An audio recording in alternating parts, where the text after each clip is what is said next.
आजच्या व्हिडिओमध्ये आपण पुणे पोलीस भरती 2026 रोजी झालेली लेखी परीक्षेचे संपूर्ण विश्लेषण बघणार आहोत. तर प्रश्न क्रमांक 1, शिवाजी महाराज छत्रपती झाले या वाक्यातील छत्रपती हा शब्द कोणत्या प्रकारचा आहे? ऑप्शन 1 विधेय विस्तार, ऑप्शन 2 विधानपूरक, ऑप्शन 3 आधारपूरक, ऑप्शन 4 कर्मपूरक. तर या प्रश्नाचं योग्य उत्तर आहे ऑप्शन नंबर 2 विधानपूरक. प्रश्न क्रमांक 2, सूर्यास्त झाला या वाक्यातील सूर्यास्त हा शब्द कोणत्या शब्दशक्तीमध्ये मोडतो? ऑप्शन 1 अभिधा, ऑप्शन 2 लक्ष्मणा, ऑप्शन 3 व्यंजना, ऑप्शन 4 प्रयोजन. तर या प्रश्नाचं योग्य उत्तर आहे ऑप्शन नंबर 3 व्यंजना.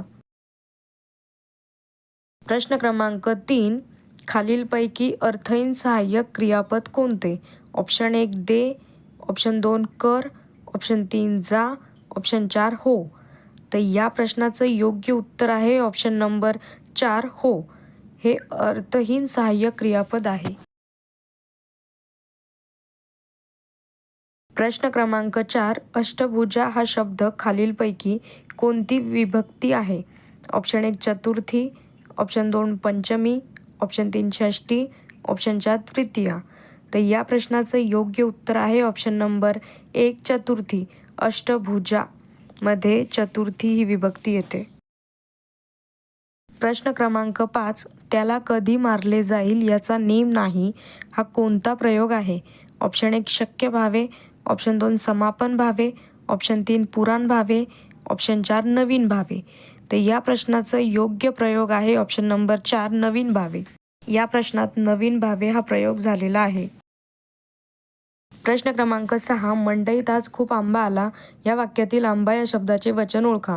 ऑप्शन 1 नपुसकलिंगी एकवचन, ऑप्शन 2 विपुलतादर्शक एकवचन, ऑप्शन 3 अनेक वचन, ऑप्शन 4 पुल्लिंगी अनेक वचन. या प्रश्नाचं योग्य उत्तर आहे ऑप्शन नंबर 2 विपुलतादर्शक एकवचन. प्रश्न क्रमांक 7, पोलिसांनी चोराला पकडले या वाक्यातील काळ ओळखा.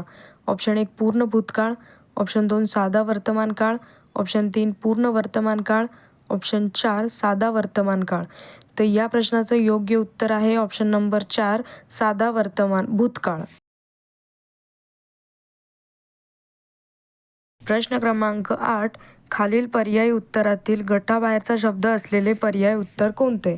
ऑप्शन 1 च, ऑप्शन 2 पुढे, ऑप्शन 3 सुद्धा, ऑप्शन 4 ना. तर यातील बरोबर उत्तर आहे ऑप्शन नंबर 2 पुढे. गटाबाहेरचा हा शब्द आहे. प्रश्न क्रमांक 9, तुम्ही व्यर्थ भांडू नका यातील व्यर्थ हा शब्द कोणते क्रियाविशेषण अव्यय आहे? ऑप्शन 1 सातत्यदर्शक, ऑप्शन 2 रीतिवाचक, ऑप्शन 3 स्थलवाचक, ऑप्शन 4 परिणामवाचक. तर या प्रश्नाचं योग्य उत्तर आहे ऑप्शन नंबर 2 रीतिवाचक. इथे क्रियाविशेषण अव्यय हे रीतिवाचक आहे. प्रश्न क्रमांक 10, प्रखर या शब्दाचा विरुद्धार्थी असणारा शब्द कोणता? ऑप्शन 1 कडक, ऑप्शन 2 मऊ, ऑप्शन 3 सौम्य, ऑप्शन 4 उदार. तर या प्रश्नाचं योग्य उत्तर आहे ऑप्शन नंबर 3 सौम्य. इथे प्रखर याचा विरुद्धार्थी शब्द हा सौम्य आहे. बाकी सगळे समान अर्थाचे आहेत.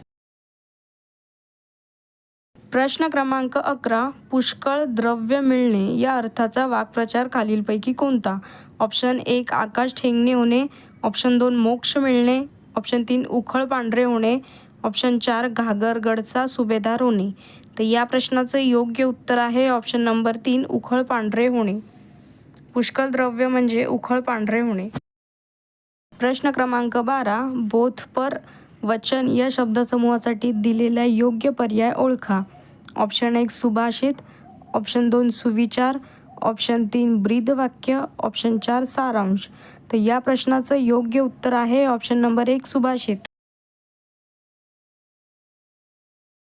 तर आजच्या व्हिडिओमध्ये आपण पुणे पोलीस भरती 2024-25ची जी लेखी परीक्षा झाली होती 15 मार्चला त्याचे 12 प्रश्न बघितलेले आहे. उरलेले प्रश्न आपण दुसऱ्या व्हिडिओमध्ये बघूया. हे प्रश्न अत्यंत महत्त्वाचे आहेत 2026साठी स्पर्धा परीक्षेसाठी. व्हिडिओ आवडला असेल चॅनलला लाईक करा, शेअर करा, सबस्क्राईब करा. धन्यवाद. आणि व्हिडिओ नक्की शेवटपर्यंत बघा, तुम्हाला याचा नक्कीच फायदा होईल.